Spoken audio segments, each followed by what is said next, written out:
Hello everyone, जय हिंद। आज की इस वीडियो में हम लोग डिस्कस करेंगे प्रैक्टिस सेट नंबर 15 को।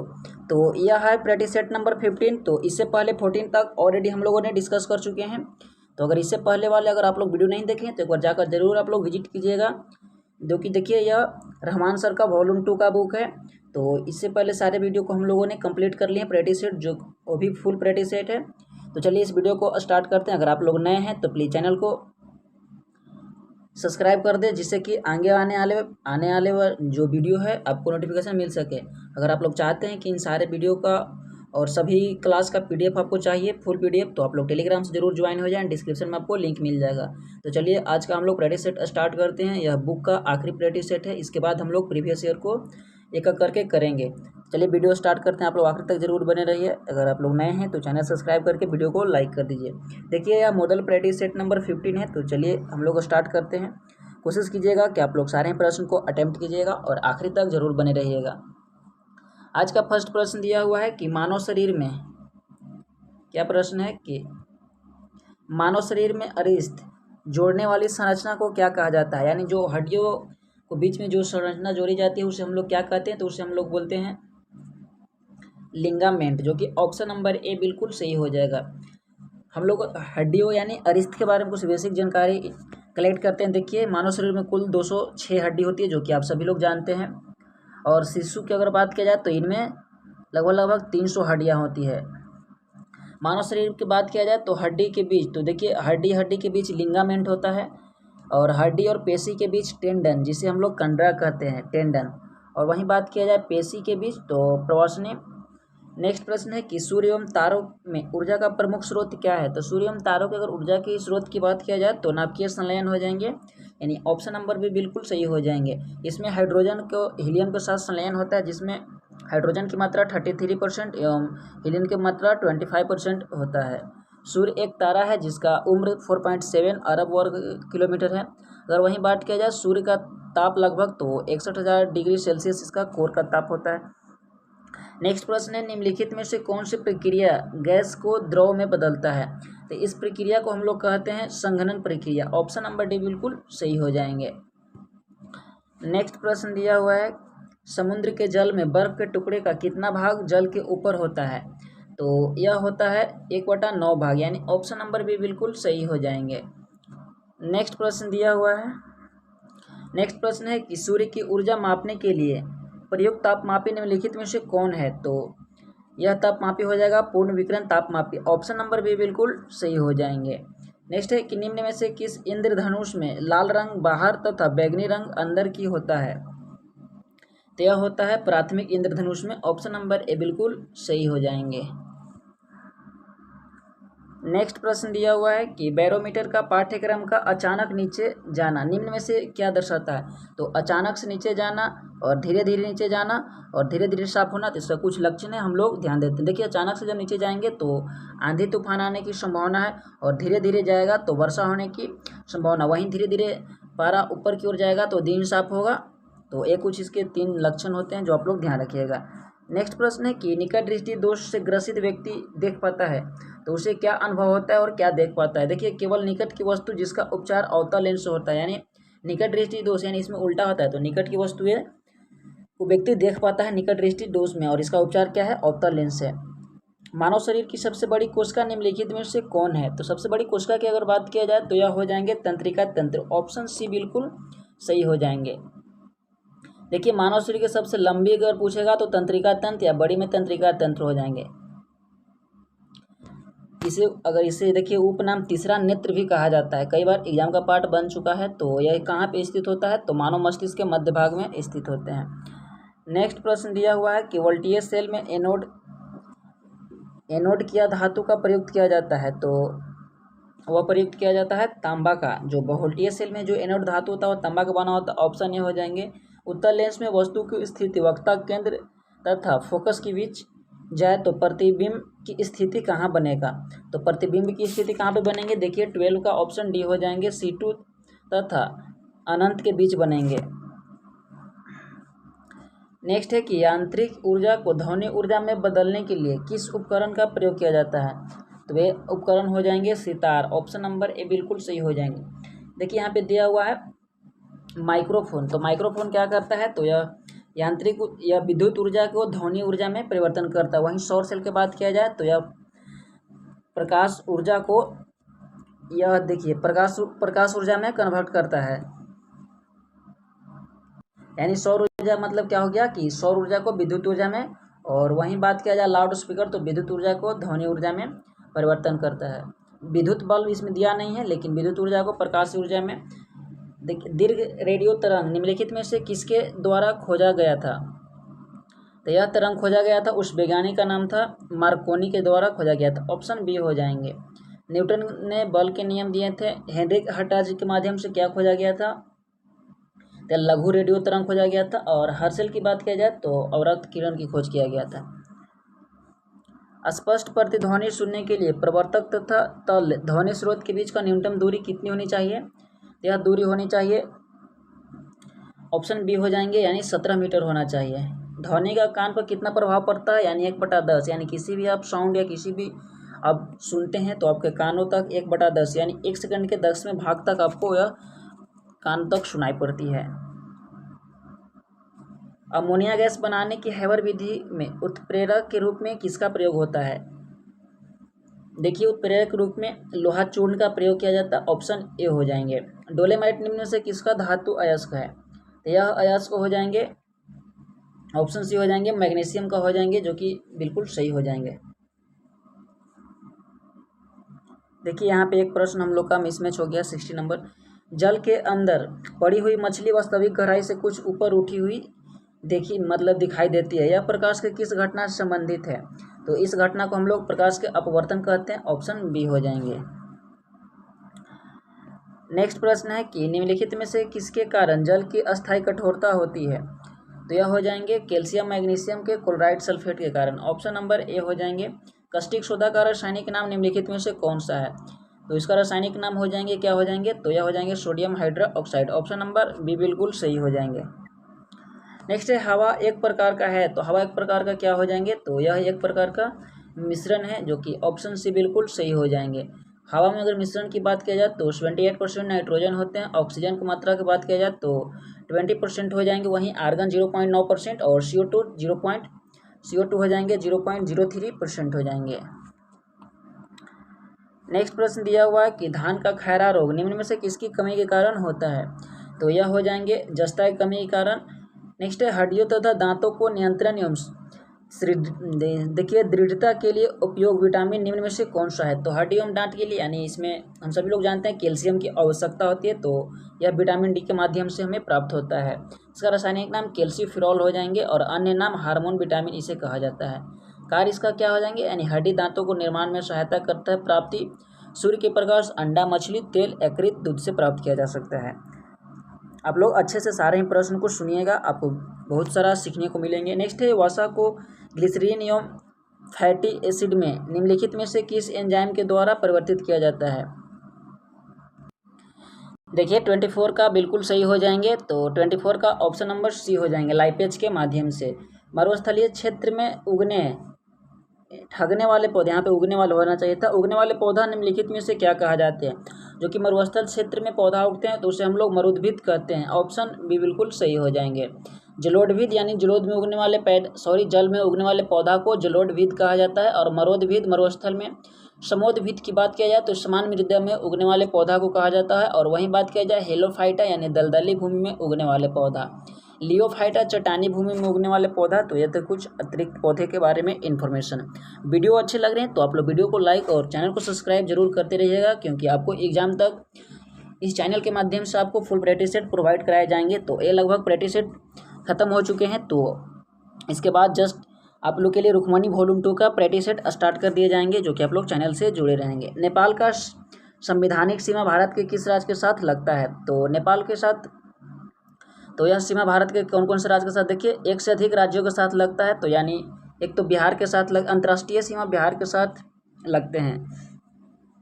नेक्स्ट है निम्नलिखित में से कौन सा तीन देश से घिरा हुआ है, तो यह घिरे हुए हैं सिक्किम, जो कि ऑप्शन नंबर सी हो जाएंगे। सिक्किम 3 तरह से घिरा हुआ है, एक तो भूटान हो जाएंगे और चीन, और एक तो हो जाएंगे नेपाल से। भारत का सबसे ऊंचा चोटी K2 यानी गॉडविन ऑस्टिन निम्न में से किस श्रेणी का हिस्सा है? यह हो जाएंगे काराकोरम श्रेणी का हिस्सा हो जाएंगे, ऑप्शन बी हो जाएंगे। ट्रांस हिमालय तथा महान हिमालय के बीच की रेखा की निम्न में से क्या है? तो उसे हम लोग क्या किस नाम से जानते हैं? तो उसे हम लोग जानते हैं इंडो सांगपो सच्चर रेखा के नाम से, ऑप्शन ए हो जाएंगे। वीर सावरकर अंतर्राष्ट्रीय हवाई अड्डा निम्नलिखित में से किस स्थान पे है? तो यह हवाई अड्डा की अगर बात किया जाए तो कौन से स्थान पे हो जाएंगे? तो यह हो जाएंगे Port Blair, option number B हो जाएंगे। नई दिल्ली में इंदिरा गांधी अंतर्राष्ट्रीय हवाई अड्डा, मुंबई की बात किया जाए तो छत्रपति, और कोलकाता की बात किया जाए तो कौन सा हो जाएंगे? तो सुभाष चंद्र बोस अंतर्राष्ट्रीय हवाई अड्डा हो जाएंगे। लाल बहादुर शास्त्री वाराणसी, राजीव गांधी इंटरनेशनल हैदराबाद, और वीर सावरकर पोर्ट ब्लेयर, कैंपेगौड़ा बेंगलुरु, और चौधरी चरण सिंह लखनऊ। जयप्रकाश नारायण पटना बिहार। तो ये कुछ अंतर्राष्ट्रीय हवाई अड्डा थे। न्यूनतम साक्षरता दर वाला राज्य निम्नलिखित में से कौन है? तो न्यूनतम की बात किया जाए तो बिहार हो जाएंगे, ऑप्शन नंबर बी हो जाएंगे। 2011 के सेंसस के अनुसार सबसे अधिक 94% केरल में, वहीं बिहार की बात किया जाए तो सबसे कम हो जाएंगे 71%। नेक्स्ट प्रश्न दिया हुआ है कि लखनऊ निम्नलिखित में से किस नदी के तट पे स्थित है? तो लखनऊ स्थित है गोमती नदी के तट पे, ऑप्शन नंबर बी हो जाएंगे। गंगा किनारे पटना कानपुर हो जाएंगे, चंबल यह हो जाएंगे देखिए राजस्थान में, और यमुना किनारे दिल्ली हो जाएंगे। ककरापाड़ा परियोजना निम्नलिखित में से किस राज्य का प्रमुख परियोजना है? तो यह परियोजना हो जाएंगे गुजरात का, ऑप्शन नंबर ए हो जाएंगे। महाराष्ट्र का नागपुर और शक्तिगिरी हो जाएंगे, ओडिशा का महानदी, और मध्य प्रदेश की बात किया जाए तो तावा और बारगी हो जाएंगे। नेक्स्ट प्रश्न दिया हुआ है, देखिए नेक्स्ट प्रश्न है कि बिहार जलप्रपात निम्न में से किस राज्य में है? कहने को तो बिहार है, लेकिन यह बिहार में नहीं है, आप लोग कंफ्यूज नहीं होइएगा, राजस्थान में है, ऑप्शन सी हो जाएंगे।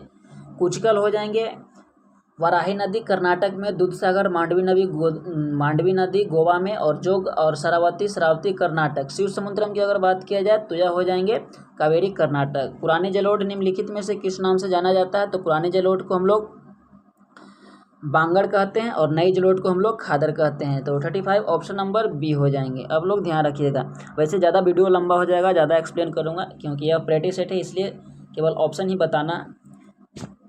बताता चलता हूँ। नेक्स्ट है चावल का उत्पादन विश्व में सर्वाधिक किस देश में होता है? तो सर्वाधिक की बात किया जाए तो चीन में होता है, दूसरे स्थान पे भारत हो जाएंगे। नेक्स्ट है श्वेत क्रांति प्रेरणा निम्नलिखित में से कौन है?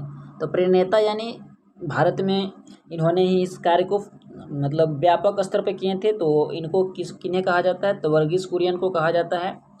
नेक्स्ट है कि महाप्रयाग घाट किस प्रसिद्ध व्यक्ति का समाधि स्थल है? तो महाप्रयाग घाट की अगर बात किया जाए तो यह हो जाएंगे डॉक्टर राजेंद्र प्रसाद जी का, ऑप्शन बी बिल्कुल सही हो जाएंगे, जो कि भारत के प्रथम राष्ट्रपति रहे, जो कि बिहार से बिलोंग करते थे। निम्नलिखित में से व्यक्ति तथा उसके उपनाम के साथ सही सुमेलित नहीं है। तो 39 का क्या हो जाएंगे?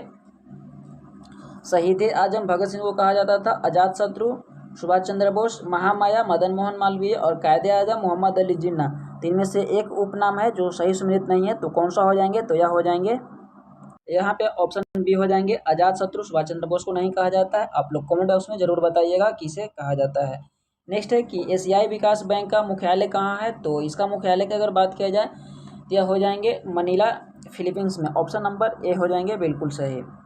एफिल टावर निम्न में से किस देश में स्थित है? तो यह स्थित है पेरिस फ्रांस में, ऑप्शन नंबर ए हो जाएंगे। पीसा की बात किया जाए तो झुकी हुई मीनार इटली में स्थित है, न्यूयॉर्क में statue of liberty New York USA में स्थित है, और टोक्यो में कौन सा स्थित है? देखिए टोक्यो की अगर बात किया जाए तो यहाँ पे इंपीरियल पैलेस जापान में स्थित है। समतल कोण का एसआई मात्रा क्या हो जाएंगे? तो समतल कोण का रेडियन हो जाएंगे, ऑप्शन बी बिल्कुल सही हो जाएंगे।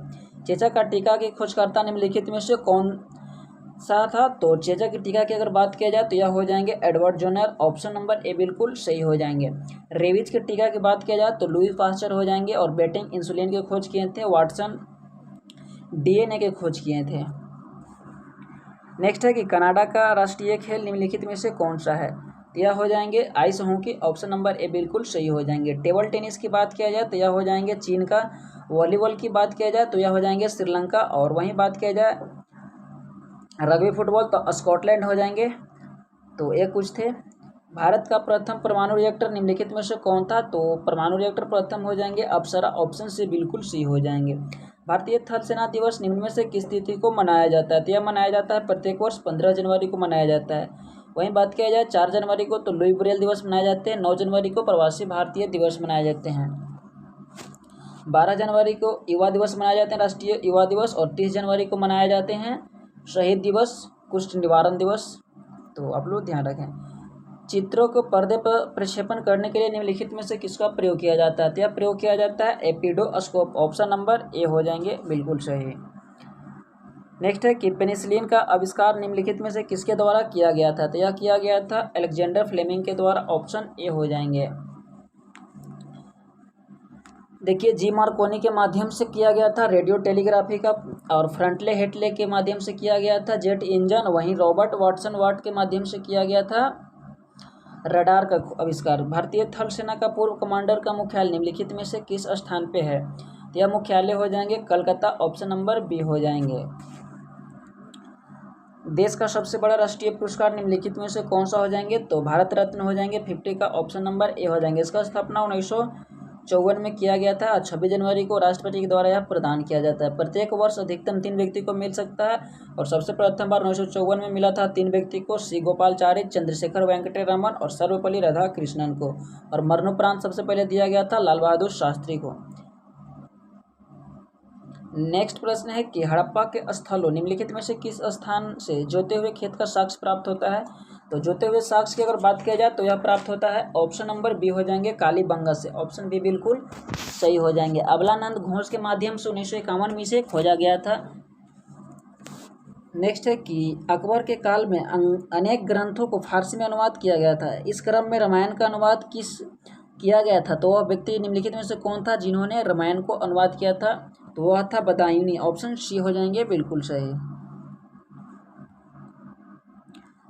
भारत में सर्वप्रथम नियमित जनगणना किस गवर्नर जनरल के काल में करवाई गई थी? तो यह करवाया गया था लॉर्ड रिपन काल में। ऑप्शन नंबर बी हो जाएंगे 1872 में करवाया गया था। लॉर्ड रिपन 1880 में से 84 तक इसका उसमें कार्यकाल था। 81 में नियमित जनगणना प्रारंभ करवाया गया था, और सिविल सेवा का अधिकतम उम्र 19 से 21 वर्ष किया गया था।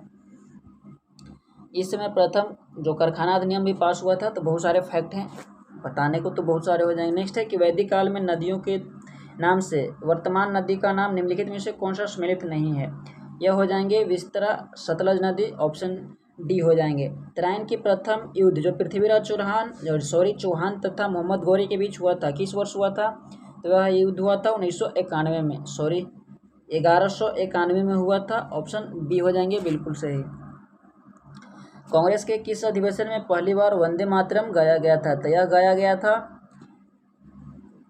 1896 के कलकत्ता अधिवेशन में। सर्वोच्च न्यायालय के न्यायाधीश को सेवानिवृत्त की उम्र क्या है? तो सर्वोच्च न्यायालय की अगर बात किया जाए तो उसका उम्र होता है 65 वर्ष। ऑप्शन सी हो जाएंगे। अशोक मेहता समिति ने पंचवर्षीय राज के लिए कितने प्रतिमान की संतुष्टि दी थी? तो यानी कितने स्तर के लिए संतुष्टि दिया था? तो वह हो जाएंगे द्विस्तरीय। ऑप्शन बी हो जाएंगे। निम्नलिखित में से किस समिति का संबंध बैंकिंग संस्थान के पुनर्गठन से है? तो इसका हो जाएंगे नरसिम्हन समिति। ऑप्शन नंबर डी बिल्कुल सही हो जाएंगे। गुरुमुखी लिपि, देखिए गुरुमुखी लिपि विकास निम्नलिखित में से किस सिख गुरु द्वारा की गई थी? तो यह किया गया था गुरु अंगद के द्वारा। ऑप्शन बी हो जाएंगे। किस राज्य की सरकार ने म्यांमार को उन शरणार्थियों की पहचान करने का फैसला किया जो राज्य में रह रहे हैं और उन्हें निर्दिष्ट केंद्र पर रखा जाएगा? तो वे हो जाएंगे मणिपुर की सरकार ने। ऑप्शन नंबर ए बिल्कुल सही हो जाएंगे। देखिए यहाँ से मैथमेटिक्स का प्रश्न आ गया, मैं आपको आंसर बता दूंगा और पीडीएफ में इसका सोल्यूशन मैं शेयर कर दूंगा, इसलिए आप लोग पीडीएफ से एक बार जरूर देख लेंगे। ऑप्शन नंबर बी हो जाएंगे, क्योंकि मैथ आपको खुद ही सोल्व करना है, इसलिए आप लोग एक बार ट्राई कीजिएगा। देखिए 63 में पूछ रहा है अप्रोप्रिएट एंटोनियम पूछ रहा है, तो एक्जीपंज का एंटोनियम क्या हो जाएंगे? तो इसका देखिए एक्जीपंज का एंटोनियम यानी मिटा देना या हटा देना होता है, तो इसका हो जाएंगे इंसर्ट, यानी ऑप्शन नंबर ए बिल्कुल सही हो जाएंगे, जोड़ना होता है। भाई बहन निम्नलिखित में से कौन सा समास हो जाएंगे? तो इसमें द्वंद्व समास हो जाएंगे, क्योंकि भाई और बहन है। हाल ही में उत्तर पूर्वी भारत के पहले एम्स का उद्घाटन किस शहर में किया गया है? तो उत्तर पूर्व की बात किया जाए तो गुवाहाटी असम में किया गया। ऑप्शन नंबर सी हो जाएंगे, प्रधानमंत्री नरेंद्र मोदी जी के द्वारा किया गया था। यहाँ 66 में भी मैथमेटिक्स का प्रश्न है, तो ऑप्शन बी हो जाएंगे। कंजेनियल का यहाँ पे सिनोनिम्स पूछ रहा है, तो कंजेनियल मतलब अनुकूल होता है, तो देखिए इसका सिनोनिम्स क्या हो जाएंगे? कंपेटिबल हो जाएंगे, यानी इसका मतलब भी अनुकूल हो जाएंगे। अलॉट के मतलब होते हैं अकेला, और सर्वाइल का मतलब गुलामी होता है, और बोम्बेस्टिक का मतलब अंडर क्या होता है, तो अबंडर पूर्ण होता है। निम्नलिखित में से कौन सा घोष वर्ण है, तो इसमें से वर्ण को हमें अलग करना है। तो देखिए म हो जाएंगे ऑप्शन सी। हाल ही में किस बंदरगाह को सागर का श्रेष्ठ सम्मान से सम्मानित किया गया है, तो यह कौन से बंदरगाह हो जाएंगे, तो यह कोच्चि बंदरगाह केरल, ऑप्शन डी बिल्कुल सही हो जाएंगे। 70 नंबर प्रश्न है, नल और टंकी से संबंधित प्रश्न एक बार आप लोग सोल्व करेंगे, 120 घंटा आंसर आएंगे, आप लोग एक बार देख लीजिए। Select the appropriate meaning of the given EDM, यानी स्लिप ऑन इट, तो इसका पूछ रहा है ईडीएम। देखिए इसका अगर ईडीएम की बात किया जाए, इसका मतलब होता है अंतर सही विकल्प। तो इसका मतलब होता है कि देखिए निर्णय लेने से पहले मंथन करना किसी भी चीज़ में, तो ऑप्शन आई थिंक इसको ऑप्शन नंबर बी होना चाहिए, तो ऑप्शन बी हो जाएंगे, to wait before making decision, option number B बिल्कुल सही हो जाएंगे। नेक्स्ट है कि नीचे दिए गए विकल्प में से सूर्य का प्रवाची शब्द नहीं है, तो इनमें से कौन सा नहीं हो जाएंगे, तो सुधाकर नहीं हो जाएंगे, ऑप्शन नंबर डी बिल्कुल सही हो जाएंगे। बाकी सूर्य का परिभाषित शब्द होते हैं सूर्य, दिनकर, रवि, प्रभाकर, दिवाकर, सविता, मानो, दिनेश, अंशु, माली, और चंद्रमा के परिभाषित शब्द चांद और सुधाकर होते हैं, यह चांद का हो जाएंगे। हाल ही में ट्विटर के नए सीईओ किसे नियुक्त किए गए हैं, तो यह लिंडा याकारिनो को नियुक्त किया गया, ऑप्शन नंबर भी बिल्कुल सही हो जाएंगे। नेक्स्ट प्रश्न है मैथमेटिक्स का है 24 का, तो ऑप्शन सी हो जाएंगे, सोल्व कीजिएगा। फाइंड मिस स्पेल्ड वर्ड पूछ रहा है, इनमें से मिस स्पेल्ड वर्ड को हमें छांटना है। देखिए मैनगेवल का यहाँ पे मीनिंग गलत दिया हुआ है, तो रॉन्ग है, तो इसका सही क्या हो जाएंगे, आप लोग ध्यान से नोट कर लीजिएगा। देखिए ए में एन ए जी ई हो जाएगा, यहाँ पे जी ए दिया हुआ है, तो बस ई और ए का फर्क है, तो जी ई बी एल ई हो जाएंगे, यानी नियंत्रणीय होते हैं, तो इसका एंटोनियम एमिगेबल हो जाएंगे। नेक्स्ट है निम्नलिखित शब्द में नीरस का विलोम क्या हो जाएंगे, तो नीरस का विलोम हो जाएंगे सरस, ऑप्शन बी हो जाएंगे। हाल ही में कृषि मंत्री नरेंद्र सिंह तोमर किस शहर में अपने शहर का पहला मिलेटस एक्सपीरियंस सेंटर लॉन्च किया है, तो यह लॉन्च किया है नई दिल्ली में, ऑप्शन सी हो जाएंगे। अभी इस बार का अपडेटेड एक बार आप लोग जरूर देख लेंगे, कृषि मंत्री कौन से विभाग यानी कौन से व्यक्ति को मिला है, ऑप्शन ए हो जाएंगे, एक बार आप लोग देखिएगा। मेक परफेक्ट ऑफ कंप्लीट, यहाँ पे पूछ रहा है अ ग्रुप्स ऑफ वर्ड, यानी वन वर्ड सब्स्टिट्यूशन है, तो 29 ऑप्शन बी हो जाएंगे, कंप्लीमेंट हो जाएंगे। आई थिंक देखिए बिहार पुलिस में इंग्लिश से 5 प्रश्न पूछते हैं, एक सिनोनिम्स, एक एंटोनिम्स, एक वन वर्ड सब्स्टिट्यूशन, और एक इडियम फ्रेज पूछते हैं, और एक पूछते हैं मिस स्पेल्ड। आप लोग पहले से ही प्रिपरेशन कर लीजिएगा। नेक्स्ट है कि निम्न में से किस वाक्य में अपदान कारक है, तो इसमें कौन सा हो जाएंगे, तो एक बार हम लोग देखते हैं, हिमालय से गंगा निकलती है, तो यह अपदान हो जाएंगे, यानी से यहाँ पे देखिए किसी से जुदाई हो रहा है। नेक्स्ट दिया हुआ 81, तो 81 में क्या है, निम्न में से किस स्थान पर वैश्विक आयुर्वेद मेला 2023 आयोजन किया गया है, तो यह मेला आयोजन किया गया था तिरुवनंतपुरम, ऑप्शन नंबर डी बिल्कुल सही हो जाएंगे। यह 5वां संस्करण था जो कि 2023 में 1 से 5 दिसंबर तक चला था। एक छत्री अंतिम, यानी 82 का आप लोग एक बार जरूर सोल्व करेंगे, ऑप्शन नंबर मैं देख लेता हूँ, ऑप्शन नंबर क्या हो जाएंगे, ऑप्शन नंबर सी हो जाएंगे।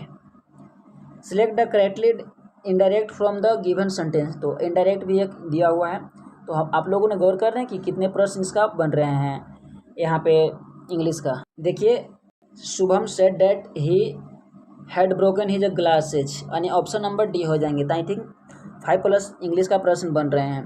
केंद्रीय गृह मंत्री अमित शाह ने किस स्थान पर गुरुकुल यानी कांगड़ी विद्यालय 113वें के दीक्षांत समारोह में भाग लिया, यह भाग लिए थे हरिद्वार में, ऑप्शन बी हो जाएंगे।